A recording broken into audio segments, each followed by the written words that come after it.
So it's very crucial to have competitive friends here, and I think those like-minded personality and those like-minded individuals and how we share the same personality, I think that's how we all can progress into a very unique individual with very remarkable goals.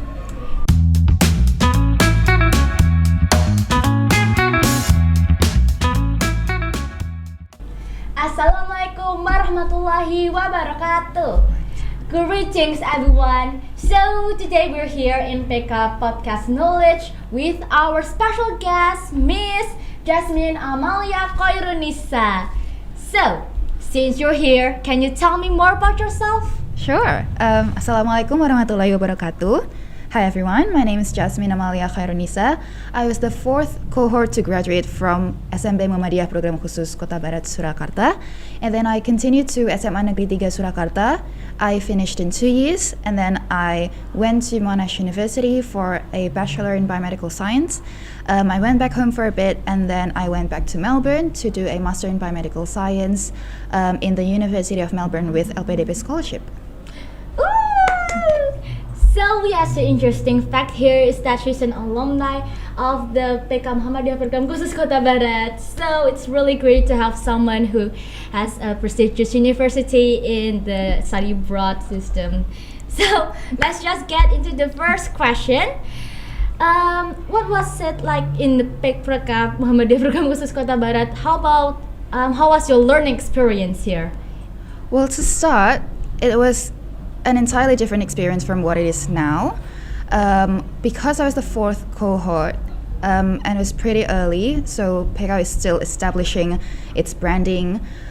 We were still sharing a building with the elementary school, so it was still in Kottabarat. It was right across from the field, from the soccer field. We share that with the elementary school, and it's basically just a two-level like a two-level building of just 3 cohorts, and it was only collectively it was only about 4 classes. So it was a very small, kind of like a startup, which considering how early it is for them, I think they did a really good job, because we already did a lot of competitions. We already had a lot of connections. So yeah, it was a very, I think it was very impactful experience for my junior high school stage, especially during that age, having a lot of supportive friends, having a lot of supportive teachers. I think that's a really great time of my life, yeah. Okay, for the next question is, do you have any list of memorable memories here in PK Muhammadiyah Program Khusus? Well, there were lots. I think the most memorable one is that we were the first class to initiate the edu trip to Singapore and Malaysia, and I think that's a really pivotal thing to start, because it lasts for generations to come, and I think it opens the students' eye to the world. You know how in Indonesia, especially here in Solo, it's very homogenous. Having that experience of just global knowledge just opens their eye to a lot of new insights. So I think that's the most memorable one. Besides that, it's just like your regular your regular junior high school story. So, yeah. Yeah, like the rebellious phase. You know. And for the third question is, things that you will never forget from this school. Definitely the teachers. There's a lot that came and went, but I think the stakeholders is that the stakeholders of schools, the teachers and the students eventually. So the teachers is what is the most memorable, because they're very supportive, and they are the ones who encourage me to pursue what I want to do. And in that time it was public speaking, especially English public speaking. So that basically builds what I am today. And the next one is just their quality of education, you know, it holds up. It holds up really well that PK is currently what it is right now. It's very well known, and it's basically the best junior high school in town, I would say. So yeah, those are the two most, I think, most remarkable things about it. Yeah, they're still the same, but they just look older. Yeah. Well. And for the fourth question is, can you tell me about your friends in here, their environment? Well, my friends, we are still in contact to this day. There's some of my very best friends. I mean, well, there's not a lot to talk. I mean, what do you want me to tell about them? Like, I can't share Like, personal are they information. ambitious or? Well, yeah, I mean, PK, just like in general, every student that gets accepted here are very generous, and they're all overachiever, I would say, and that's what guarantees their future. I think they all grow up to be very remarkable women and men, and now just catching up with them, I'm always in awe about what they're currently doing or what they want to do. So it's just great to have, you know, friends that share the same mind, that just and share the same goals, you know. So yeah. So did they motivate you to study harder or study in abroad? Yeah, definitely. I mean, it's a very cutthroat business, you know, studying in PK, because there's a lot of well, it's a healthy competition, but it's still a competition. So you need to, you know, stay in your good grades to be able to continue studying in good schools and good institutions. So yeah, it's very crucial to have competitive friends here, and I think those like-minded personality and those like-minded individuals, and how we share the same personality, I think that's how we all can progress into, you know, a very unique individual with very remarkable goals. Yes, exactly. And for the fifth question is, can you share about your learning top tips? How did you get into the world prestigious university out there? Well, the first thing that I would like to say is you just have to find your learning type. So for me, I'm more of an audio-visual learner, and I do a lot of repetition.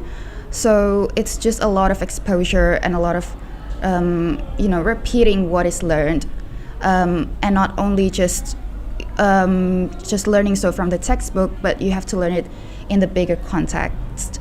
So, you know, you don't only learn from school, you also learn from other sources, and I think those other sources are also important, just to broaden your knowledge. But firstly, you need to find your learning type, because if you don't study like based on that, and then it's harder to understand what is being learned, then, you know, then there's no point in just studying. Yes, exactly. But I'm wondering if you sometimes feel a bit lazy to study, or do you actually... Well, that happens, especially I think with overachievers and very competitive person, and, you know, perfectionists and idealist individuals. You will feel burned out eventually, and that comes really fast, and you just don't want to touch your books for a period of time. But I think once you find your momentum again, and it's just like, it's a very quick process to finish. So I think you just need to manage your time better. You know, having better time management means there's less chance of you burning out. So just have time to rest, then have time to do your hobbies, and then when you find your momentum, you get back to it. Yeah, that's interesting. But how do you deal with procrastination? Like, how do you deal with it? Well, I'm not really the best person to answer that, because I still do procrastinate. I leave things to last minute. But for me, I think it was just my nature to do that, so I eventually get to the end of it. But I wouldn't recommend that. That's a gateway to you burning out quickly. So you just, you know what I said, you have better time management, you allow time to rest, you allow time to be mindful, and then you have a hobby that is outside of studying, and then you get back to it. You just have to find a good momentum. Okay, that's a good one. So next question is about, can you describe your life in Australia? It was packed. Well, biomedical science is a very demanding course, so it was a lot of tutorials, a lot of workshops, a lot of labs. What's a bit unfortunate was that during my undergraduate, it was during COVID, so we didn't get a lot of experience in the lab. We didn't get a lot of face-to-face experience, so it's mostly online. But it's good that I can rectify that in masters, because then I can focus more on the research aspect, which I am pursuing a career in. So it's just, it's a lot of labs. Sometimes you have to come in very early in the morning, sometimes you have to stay back very late, sometimes you have to come in during the weekends, but it's not all the time, so I don't really mind. But it's just packed, and you do have to find, like I said, you need to find time to rest so that you don't burn out quickly and you don't feel bored in doing what you're supposedly love. So that's that. It's just, a lot of learning. Yeah, it's really hectic. Yeah. Okay then. But do you sometimes feel homesick? Yeah, a lot of the time, especially during my undergrad when it was COVID and I was stranded abroad for 2 years. I couldn't meet my family. It was very great that I live with my friend, so I have at least a support system. But being homesick, I think you just kind of get used to it once you've lived abroad or you've lived far from home for quite some time. So I think you just need to find what distracts you best, and then you just you can contact your family regularly. I think that's the best way to go around it. Yep. Okay, the next one is, can you describe your campus life in Australia? My campus life, I think it's a bit different from here. For starters, the orientation week only lasted for about 2 weeks, or a week. No, orientation week only lasted for a week, and it was mostly just them introducing the campus to us, introducing the university, what the course entails, and basically just meeting your peers. I think it's a bit more intense here in Indonesia, as far as I know. But as far as campus life goes, for me, because I'm doing a STEM course, I'm doing biomedical science, so it's a lot of tutorial, a lot of workshop, a lot of lab. The lab part is sometimes a bit of, it's a bit difficult because it's a 3-hour lab session, and you're just, in a lab just focusing on one thing. So it's a very demanding course. So if you are interested, it is a good course to do, and it does set you for life, because there's a lot of branches that you can jump into. Like you're not only restricted to doing research, you can go to med, you can go to a lot of other stuff, concerning biomedical science, of course, but either way, it's still a very good course to do. So if you are interested in biomedical science, I do recommend you to go to that. And how did you make friends there? Do you have to be like extrovert, or just... No, I'm actually a very introverted person. Socializing takes a lot of my social battery, and they deplete really quickly. So when I make friends, I make them really quick, and I make them, it's just continuous exposure. So my best friend from Australia, she's also Indonesian, and we somehow were able to meet every day, and that's how we became friends, because otherwise I cannot make just constant contact with them.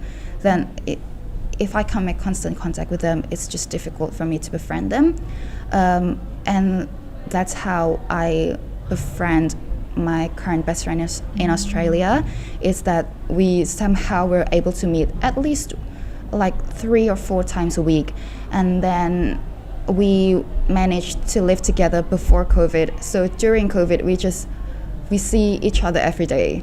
So that's, I think, that's how I make friends. But I know other people, have better tips on making friends than I do. Yeah, so it's just, well, So do you find it difficult to adapt there? I mean, the friends are really different from Indonesia, right? Well, I mean, I think it's just my nature. I adapt fairly quickly. So my mindset is that I wanted to go there, so I just have to suck it up. When I was there, I was just, okay, well, I'm here to study, so I will study. I'm here to make friend, I will make friend. I want to do this, so I will do it. So I think that's how I can adapt pretty quickly there. But I know, but it does get hard sometimes because your family and your previous support system wasn't there to help out. So yeah, I think, again, it's different for each people, to each their own. Yeah, that's really interesting. So, sorry. How do you spend your weekend in Australia? I usually go cafe hopping with my friend. So we try out different cafes. We go out to conventions. We buy like trinkets in those conventions. We just the bad thing about us is that we enable each other, and our hobby is shopping. We do it for therapy, so it's just so we buy stuff just to appease ourselves. And every time someone would like, I can't buy this, I'm pretty short of money, it's like, no, but you don't have it, you should go for it. So you did, and at the end of the month I was like, oh, I don't have any more money. So do not ever try that when you're abroad. But yeah, we always make time to do our hobby. In this case, it's just cafe hopping and going to conventions. But I think that's a good way to prevent myself and each other from burning out.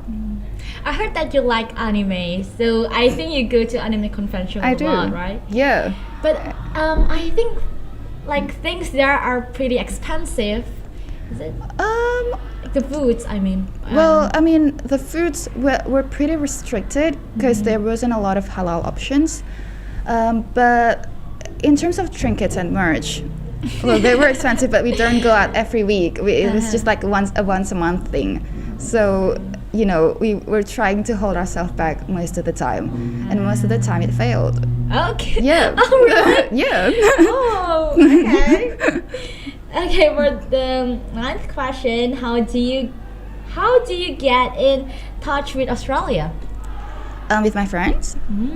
With my friends, I mean, I just, I contact them pretty regularly. We talk about a lot of stuff. We update each other on our lives. I also stay in touch with my master supervisor and his research assistant, and also my organization coordinator. So there's a lot of gateways into, keeping in contact and maintaining relation with Australia. And I think that's a crucial thing to do because it's networking, and it will matters, in the near future or in the long run. But it will matters because it will be useful for you. It will be useful. Maybe it will be useful for them if they want to, make contact with Indonesia, if they want to do some collaborative works. So yeah, there's a lot of gateways. You just have to find them. Okay. Last but not least, do you have any advice or message to us students in Muhammadiyah Program Khusus Kottabarat? My advice for you guys is, if you find something that you like, if you find something that you want to do, then you just have to pursue them, and you have to pursue them responsibly, you pursue them diligently, and that is the main thing that will, take you to where you want to be.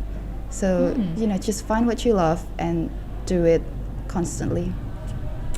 So, yeah, I think that's all for the questions for today. It's great seeing you here. I'm really excited to talk with you. Yeah, and thank you so much. It's an honor for you to be here. Thank you. It's an honor to be here. Okay. So that's it for our podcast today. My name is Naura Prasanti from Muhammadiyah Program Khusus Kottabarat 7 ICP graders, and with her, Jasmine Amalya Chairunisa. and thank you. Bye bye. Wassalamualaikum warahmatullahi wabarakatuh.